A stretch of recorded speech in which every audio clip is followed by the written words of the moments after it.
చూద్దాం. ఈనాడు చూస్తే వేగంగా టాప్ 3లోకి పరుగులు పెడుతున్న దేశ ఆర్థిక వ్యవస్థ. బెంగళూరు పర్యటనలో ప్రధాని మోడీ ట్రంప్ డెత్ ఎకానమీ వ్యాఖ్యలకు పరోక్ష సమాధానం. Metro yellow line 3 Vande Bharat రైళ్లు ప్రారంభం. ప్రపంచంలో 3వ అతిపెద్ద ఆర్థిక వ్యవస్థగా నిలవాలని లక్ష్యం వైపు భారత్ వేగంగా ప్రయాణిస్తోందని ప్రధాని మోడీ పేర్కొన్నారు. అన్ని కీలక రంగాల్లో వృద్ధి సాధిస్తూ ఆత్మనిర్భర భారత్ స్ఫూర్తిని సుదృఢం చేసుకుంటున్నామన్నారు.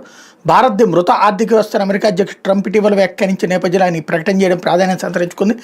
ఆదివారం బెంగళూరులో పర్యటించిన ప్రధాని 15,610 కోట్లతో నిర్మించనున్న మెట్రో 3వ దశ నిర్మాణానికి శంకుస్థాపన చేసి 7,160 కోట్లతో అందుబాటులోకి తీసుకొచ్చిన మెట్రో ఎల్లో లైన్ సర్వీసును ప్రారంభించారు.